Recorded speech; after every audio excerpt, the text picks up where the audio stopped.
Amis téléspectateurs, bonjour. Aujourd'hui, j'ai la chance de recevoir Mirza Mirette, la présentatrice de l'émission Morning Matin, qui vient de sortir 9 mois, un livre où elle raconte son accouchement. Alors Mirza, comment vous est venue l'idée d'écrire ce livre? En fait, je venais juste d'accoucher, c'est pour ça. Oui, mais enfin, autrement, vous n'êtes pas médecin. Non, je suis présentatrice de Morning Matin. Oui, non, je vous demande ça parce que souvent, quand un journaliste écrit un livre, on se demande s'il a les compétences pour l'écrire, quoi. Bah oui, bien sûr. Ah, mais moi, je suis pas journaliste, je suis présentatrice de Morning Matin. Oui, d'accord. Alors, donc, on doit le lire comme le livre d'une femme qui raconte son accouchement, alors, du coup. Oui, mais alors, une femme qui passe à la télé quand même, parce que sinon, ça se vend pas. Ah bah oui, je suis con. Oui, alors par exemple, si là vous écrivez, il faut apprendre à halter comme un petit chien pour l'accouchement, ou ce genre de trucs, bon, c'est vrai que c'est des choses qu'on sait depuis longtemps, mais là, on l'apprend par Mirza Mirette, la présentatrice du Morning Matin. Mais c'est génial. Alors s'il y avait peut-être un petit bémol à apporter, c'est juste ce passage où vous perdez les os, bon, c'est moyen. Oui, mais alors, ça, c'est parce qu'en fait, il me manquait 110 pages, donc il a fallu remplir. Bon, écoutez, en tout cas, merci Mirza d'être venu nous parler de votre livre. Quant à nous, amis téléspectateurs, nous nous donnons rendez-vous très prochainement pour une nouvelle mère de Made in Groenland, écrite par un con ou une conne célèbre. Merci d'avoir dit que c'était génial, mon livre. Ta gueule.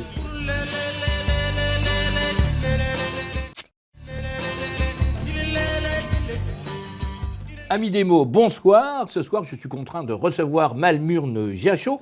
Malmurne, vous nous revenez avec votre 800e roman en 4 ans, Deux ombres sur Thompson Street, une histoire d'amour qui se passe à New York. Vous habitez toujours là-bas? Oui.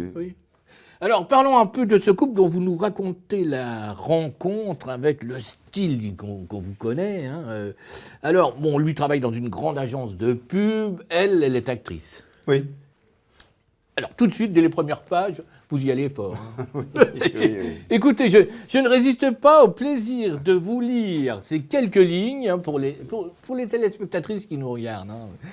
Assise à l'arrière de la limousine, Jenny sentit alors la main de Rustine glissant lentement le long de ses cuisses entr'ouvertes. Ses seins se gonflèrent d'envie. Le torse humide et glabre de son amant brillait dans les lumières de Thompson Street. Jenny cambra ses reins et déhança par le cuir des sièges et la soie de sa robe. Dessous, elle était nue. Oui. Bon, en fait, j'ai pas lu plus loin parce que je me suis fait un peu chier quand même. Comme la majorité des lectrices. On achète mes livres exclusivement que pour les premières pages. Tout le reste n'est qu'accessoire.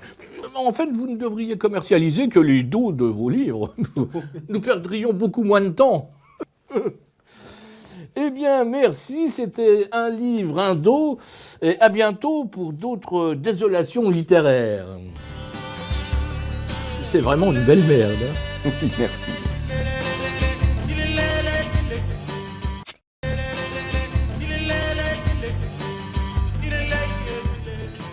Amis téléspectateurs, bonjour. Aujourd'hui, j'ai la chance de recevoir le grand cuisinier Plimpin Laturnin. Plimpin, bonjour. Bonjour. Alors, Plimpin, vous venez de sortir ce livre qui fera un merveilleux cadeau pour les fêtes de Noël, Le bon manger de chez nous, avec une superbe préface de Jean-Pierre Coff. Voilà. Et alors, autrement, c'est un livre de recettes de cuisine. Voilà. Avec de la viande ou du poisson. Bon, c'est un livre sans surprise, qui choque pas. Qu'on peut offrir à n'importe qui qu'on ne connaît pas, mais qu'on est invité au réveillon. Voilà. Il n'y a rien d'autre à en dire, en fait. Ben non. Ah si, peut-être. Est-ce qu'on risque pas de devenir un gros lard comme vous en suivant les recettes? Comment? Non. Merci, mon gros. Eh bien, amis téléspectateurs, cette émission est terminée. J'espère que vous l'avez suivie avec autant d'intérêt que nous-mêmes l'avons menée. Rendez-vous donc à très bientôt pour de nouvelles mers de Made in Groenland, à déguster ou pas. Comment vous m'avez appelé? Gros lard. Ah bon?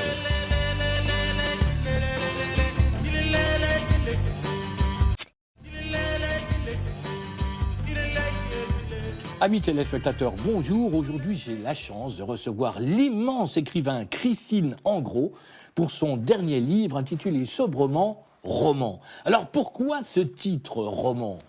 Non, ce n'est pas un titre. C'est une accroche. Une tâche sur la couverture. D'accord. Alors pourquoi cette tâche, ou disons cette suite de caractères qui forment le mot roman? Non, je ne veux pas entendre ça. Ce n'est pas une suite de caractères qui forme le mot roman. Non, ce n'est pas une suite de caractères qui forme le mot roman. Oui, mais alors... Non, ce n'est pas une suite de caractères qui forme le mot roman. Ça n'existe pas. Ah, bon. Bon, alors disons... Non, on ne dit pas, on fait l'écriture. On ne la dit pas. Donc, dans ce livre, il y a des mots qui se suivent et forment un récit. Si vous voulez. Ah oui, parce que page 43, vous écrivez « Je sais ce que le monde voit Oui. Mais si vous lisez jusqu'au bout, il y a un point. Un point. ». Oui, en effet. Vous voyez. Merci, Christine. Quant à nous, amis téléspectateurs, nous nous donnons rendez-vous très prochainement pour une nouvelle émission avec, cette fois, j'espère, un auteur qu'on comprendra les réponses. Car vous avez dû être rudement malheureuse pour être aussi chiante. C'est quoi malheureuse? Ça veut dire quoi malheureuse? Oh, ta gueule!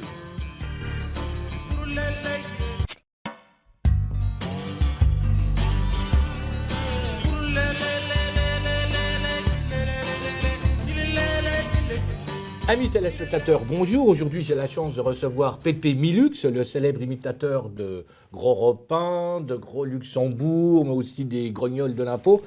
Alors, Pépé, vous êtes le plus drôle et le plus talentueux des imitateurs actuellement, hein. Tout le monde est d'accord là-dessus, hein. Écoutez, je crois qu'on ne va pas se mentir. Vous avez raison, monsieur Kuntz. Oui, non, enfin, je vous ai surtout invité dans cette émission pour que vous nous parliez de votre nouveau spectacle, Made in Hollande. Alors là, vous n'y allez pas avec le dos de la cuillère, hein. Ah bah à ce moment-là, moi je dis que le gars, si c'est un enculé, bah c'est un enculé. Oui, mais non, non, vous n'êtes pas obligé de faire une imitation, hein. On est là pour parler de votre spectacle. Oui, un spectacle qui est absolument abracadabrantesque. Non, mais je viens de vous dire, vous n'êtes pas obligé d'imiter quelqu'un, là. Ah.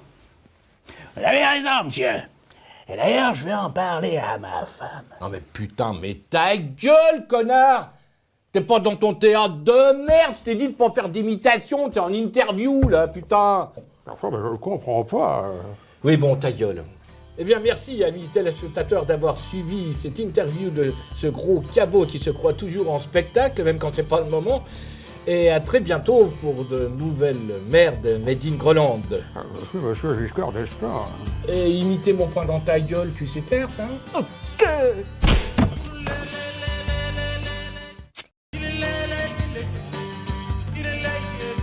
Amis téléspectateurs, bonjour. Aujourd'hui, j'ai la chance de recevoir Mabine Lapointe pour son livre Portrait de femme. Alors, je suis d'autant plus ravi de vous recevoir, Mabine, qu'on nous reproche souvent de n'avoir jamais invité des femmes écrivains dans cette émission, mais enfin, en même temps... Enfin, en tout cas, cette injustice est réparée. Bah, je vous remercie. Alors, Mabine, ça s'appelle Portrait de femme, mais ça aurait pu s'appeler aussi Portrait de femme de l'histoire, hein. Par exemple, Nathalie Monet-Guillotot, sa vie est un véritable roman, hein. Nathalie, une ouvrière qui prostitue ses enfants pour acheter de la drogue, mais en 1940, elle décide de passer à l'étape supérieure. Elle devient la maîtresse de nombreux membres de la Gestapo, à qui elle vend des listes de résistants. Ce qui est très courageux, hein, et ce qu'elle a failli payer très cher, d'ailleurs, hein. Tout à fait, oui. À la Libération, elle parvient à arriver jusqu'aux États-Unis, juste avant sa tonte programmée, et c'est là qu'elle va créer la Ligue des femmes blanches, mouvement qui, on le sait, a fait beaucoup pour ce pays. Oui, oui. Alors, bien sûr, bon, on pourrait en citer encore bien d'autres, hein. Bon, je pense par exemple à la maîtresse de Mengele, qui l'a encouragé à continuer ses expériences scientifiques extrêmement courageuses, innovantes, hein. Puis il y a aussi cette religieuse, là, comment elle s'appelle, sœur... Phibie de la réincarnation. Voilà, hein, qui a créé ce réseau de fuite en Argentine pour des anciens dignitaires nazis. Plus près de nous, je l'adore, Carmima Benchoudar, qui a fait sauter une crèche d'enfants juifs. C'est Stella de la Hurte, ministre de la Santé, évaporée en 2014 avec l'argent de la recherche contre le cancer. Oui, alors on se surprend à aimer évidemment ces femmes qui ont du caractère. Des femmes de caractère qui savaient rester coquettes. Et voilà, et en plus, voilà, c'est ça, elles avaient ce petit plus féminin, quoi. Bien, en tout cas, comme je le disais au début de cette émission, si toutes les femmes écrivaient ce genre de livre, on en recevrait un peu plus. Merci. Eh bien, amis téléspectateurs, cette émission est maintenant terminée. Je vous donne rendez-vous pour un prochain numéro d'un livre indo avec, cette fois, j'espère, aussi un livre qui nous fera autant aimer l'humanité. Ah, on n'a pas eu le temps de parler de Joanna Waters, quel dommage. Ah oui, oui, oui, cette femme américaine là qui nourrissait ses esclaves noirs avec des puces de rat, mais quelle imagination! Amis téléspectateurs, bonjour. Aujourd'hui, j'ai la chance de recevoir celui qui nous a fait rire pendant des années et qui revient aujourd'hui avec son nouveau spectacle « Quoi de neuf, ma chachate » au Grand Théâtre Saint-Lingros. Jackie Blangier, bonjour. Bonjour. Alors Jackie, crevons tout de suite l'abcès. Un internaute haineux a posté des vidéos prétendant que vous avez pillé des idées d'humoristes américains. Il parle même du titre de votre spectacle, Quoi de neuf, ma chachate. Il le compare au spectacle What's You Pussycat qui avait lieu à New York. Oui, j'ai vu ça, mais mes avocats sont déjà sur l'affaire. Très bien. Si vous voyez ce que je veux dire. Non, alors justement, et concernant votre réplique culte, c'est pareil, on en parle. Il nous parle d'un certain James Harding qui jouait dans une série américaine, qui après a fait du one-man show. Et c'était en 85, je crois, où il utilisait le terme « if you see what I mean » et il faisait ça. Je ne connais pas cet homme. Non, c'était un artiste de musical qui a d'ailleurs aussi, en 92, il aurait fait un sketch avec deux escargots homosexuels. Et il le compare sur ce titre avec un de vos sketchs dernièrement. Ah oui, mais voilà. non, moi c'est des limaces qui sont Gwyn. C'est n'importe quoi. Ben ouais. Il compare aussi mon sketch sur la femme qui appelle son mari au téléphone alors qu'elle est au lit avec son amant. Et à la fin, on comprend que le mari lui-même est avec sa maîtresse. Oui. Alors il compare ça effectivement avec un sketch encore toujours du même comique américain, sauf que le sketch du comique américain, c'est pas du tout ça, puisque c'est l'homme qui appelle sa femme, on se rend compte qu'il est avec sa maîtresse, et il appelle sa femme qui, elle, est avec son amant. Ça n'a rien à voir. Ben, c'est l'inverse. Ça n'a rien à voir. C'est complètement l'inverse. En tout cas, je vais vous dire une chose, vous savez, Jackie, c'est le public qui fait la différence. Au Grand Théâtre Saint-Lingros, c'est plein tous les soirs.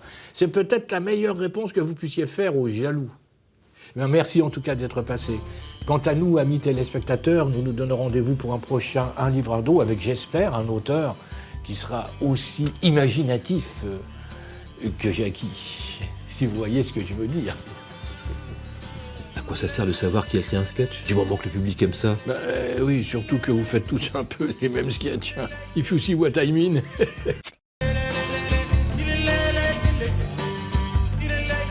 Amis téléspectateurs, bonjour. Aujourd'hui, pour un livre, un dos, j'ai le grand plaisir de recevoir Tête de Veau et Nedbeu Strogonoff pour leur dernier livre, Le temps et la lumière. Un livre scientifique, mais très agréable, très facile à lire.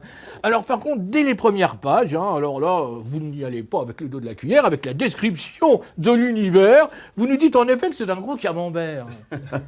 En fait, c'est plutôt comme un gros brie de mots, plus plat qu'un camembert. Avec une cerise sur le sommet. Et deux chaises qui gravitent autour. En bois. C'est incroyable. Comment en êtes-vous arrivé à cette conclusion? En fait, nous n'avons rien inventé. On s'est juste basé sur les observations de la NASA sur l'élasticité du continuum. Et on a confronté ces données à un temps qui soit compris entre 0 et la racine carrée de la vitesse du proton en milieu inerte. Étonnant.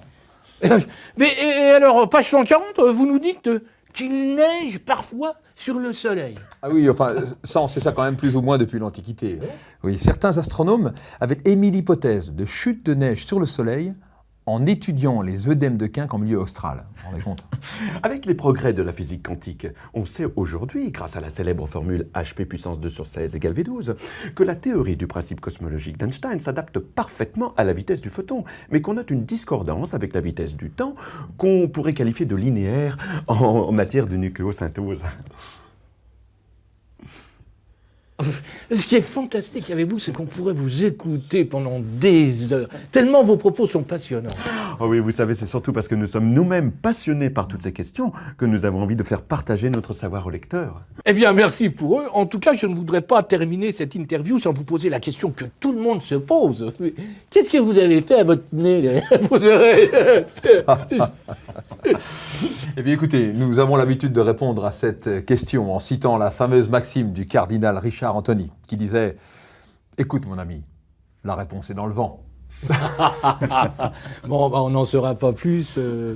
Gageons en tout cas qu'avec vos nouvelles gueules de con, les lecteurs auront hâte de vérifier si votre ramage se rapporte à votre plumage.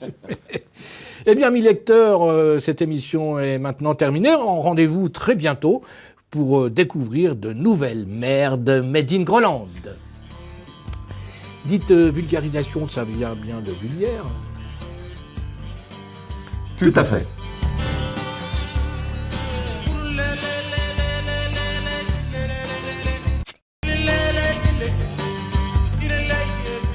Amis téléspectateurs, bonjour. Aujourd'hui, j'ai la chance de recevoir les deux auteurs du dernier Astérique ombrilique, Astérique, mon cul sur la commode.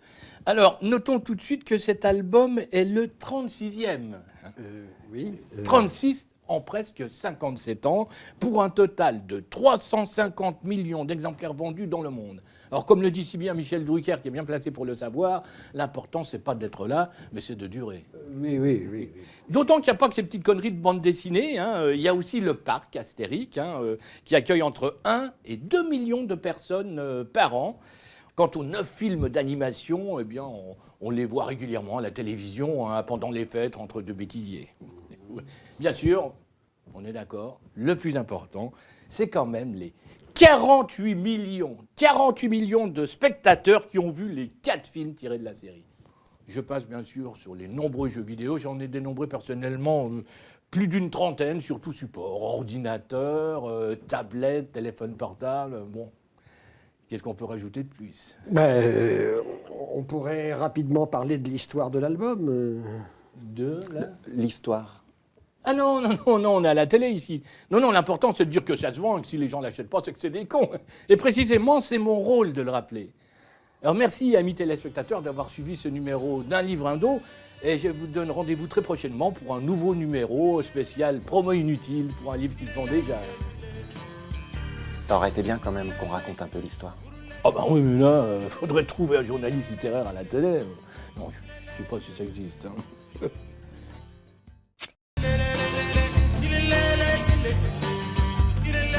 Amis téléspectateurs, bonjour. Aujourd'hui, j'ai la chance de recevoir non pas un écrivain, ni même un journaliste, ni même un artiste ou un présentateur, mais Michel Drucker.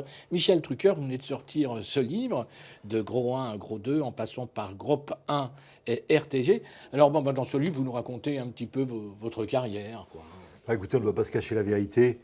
Depuis 76 ans que je fais ce métier, j'avais envie de me lâcher. C'est ce que vous faites, parce que vous nous racontez de nombreuses anecdotes sur les artistes que vous connaissez personnellement et que vous invitez personnellement pour faire personnellement leur promo. Alors, c'est d'ailleurs étonnant parce que de votre propre aveu, vous n'allez jamais au cinéma, vous n'allez jamais au théâtre, jamais au concert, vous lisez quasiment pas de bouquins, vous faites juste du vélo, de l'hélicoptère. Alors pourquoi inviter des acteurs, des comédiens, des chanteurs, des... Mais parce que ces artistes sont avant tout des amis. Ah, d'accord. Oui, enfin, les amis, vous nous dites dans votre livre que lors de vos rares traversées du désert, le téléphone ne sonnait plus. Est-ce que ces amis s'en branlaient-ils que vous ne soyez plus là ? Mais bien sûr. Ah. Moi, je considère que ce sont mes amis, mais eux me considèrent comme une merde qui est juste là pour leur servir la soupe. Ah, d'accord. Non, vous posez cette question parce que c'est vrai que le terme d'ami peut prêter à confusion. Ah non, il ne faut pas.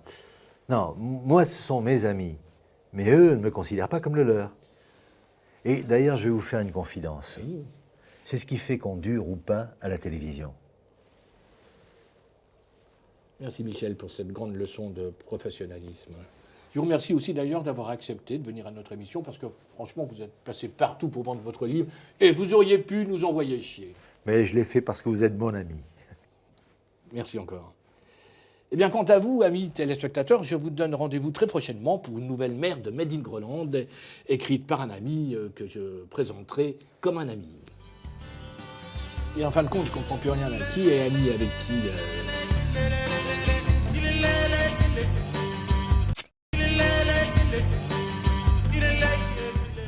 Amis téléspectateurs, bonjour. Aujourd'hui, j'ai la chance de recevoir Anisha, la dernière compagne de Jean-Luc Delarruelle, le vendeur de voitures. Annie, bonjour. Bonjour. Annie, votre mari vendait des voitures et vous venez de signer la préface de ce livre posthume, Jean-Luc Delarruelle, Carnet sans intérêt. Effectivement, c'est pas du tout intéressant. Tout à fait. Oui. Alors, il est mort jeune, hein, mais hélas, bon, ça arrive parfois. Hein, jusque-là, rien de très intéressant. Tout à fait. Toutefois, vous avez quand même voulu sortir ces mémoires. Alors, des mémoires dont on ne sait pas trop qui les a écrites, d'ailleurs. Hein. Bon, en gros, ça raconte sa vie personnelle, sa vie de vendeur de voitures, ses parents, vous-même, son ancienne compagne avec qui il a eu un fils. Bon, jusque-là, rien de très intéressant. Tout à fait. Alors, son ancienne compagne n'a pas trop aimé ce livre, hein, ni le père de Jean-Luc, d'ailleurs. Hein, parce que c'est vrai qu'en plus d'être inintéressant, ça dit quand même du mal. Tout à fait. Eh bien, en tout cas, merci d'avoir apporté ce témoignage. Hein. Et je rappelle le titre de ce livre à nos amis téléspectateurs. Jean-Luc Delaruelle, Carnet sans intérêt, mais avec tout de même des bouts de méchanceté dedans, hein, mais sur des gens qu'on ne connaît pas et qu'on s'en fout. Tout à fait. À très bientôt, amis téléspectateurs, pour de nouvelles mères de fouille-merde made in Groland. Il paraît quand même que ça se vend? Tout à fait. Non, ça déconne.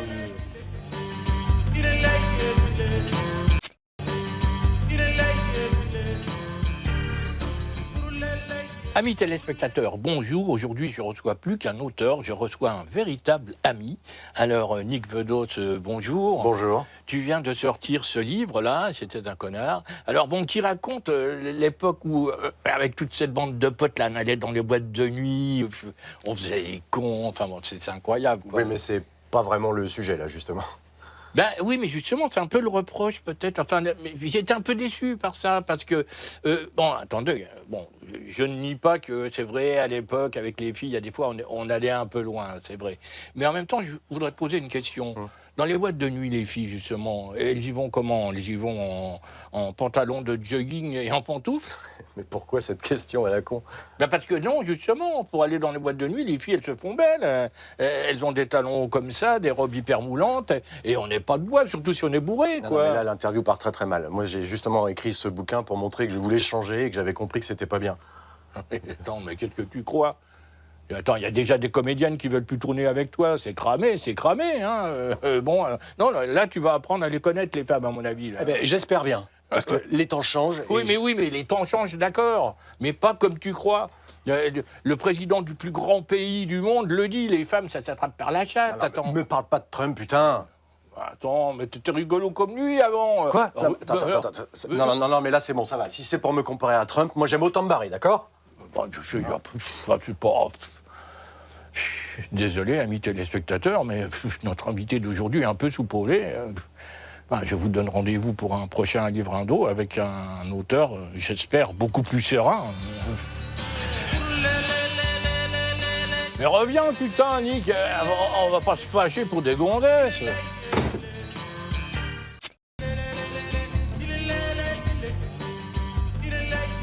Amis téléspectateurs, bonjour. Aujourd'hui, j'ai la chance de recevoir Debila, la star des fanges de la télé-réalité. Debila, bonjour. Bonjour.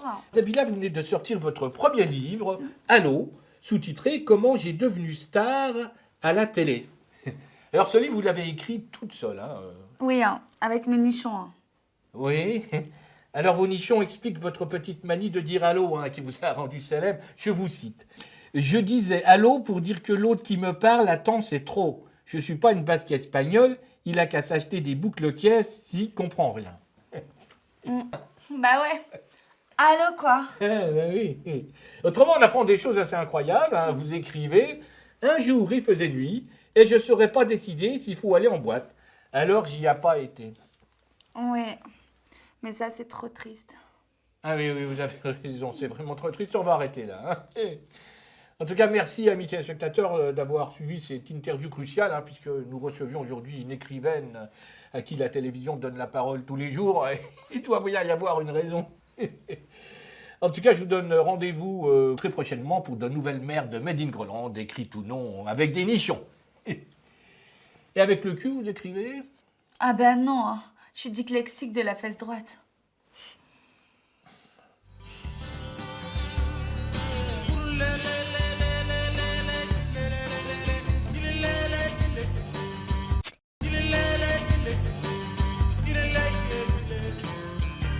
Amis téléspectateurs, bonjour. Aujourd'hui, j'ai la chance de recevoir Valérie Riton pour son dernier roman policier, La fille du boucher. Alors, on connaît bien votre style. Hein. D'ailleurs, certains vous appellent l'Agatha Christie groenlandaise. Hein. Ça vous dérange pas si j'utilise ce terme? Bien sûr, ça ne me dérange pas du tout. Alors, la recette fonctionne toujours. Hein. Vous nous emmenez sur une enquête et c'est seulement sur les dernières pages qu'on apprend l'identité du coupable. Et, bon, ici, c'est le curé. Et ici... Oui, c'est le curé, hein. Mais oui, parce qu'il trouve le pendentif de la danseuse, là. C'est incroyable, d'ailleurs. Mais pourquoi vous racontez la fin? Attendez, vous êtes incroyables, vous, les écrivains de romans policiers. Vous vous plaignez tout le temps qu'on vous prend pour des sous-auteurs. Et puis dès qu'on parle de l'écriture, de votre texte... Non, mais je rêve... Enfin, j'ai mis 2 ans à écrire ce truc. Oh. Hein, je me suis fait chier à trouver une intrigue. Oh là. Putain, je suis écœurée. Excusez-nous, amis téléspectateurs, mais du coup, cette émission prend fin plus tôt que prévu. Enfin, la prochaine fois, je vous donne rendez-vous sur une émission où j'espère avoir un auteur un petit peu moins soupolé. Hein. Tu parles d'une Agatha Christie de mes deux, c'est plutôt la Christine Angot des commissariats. Hein.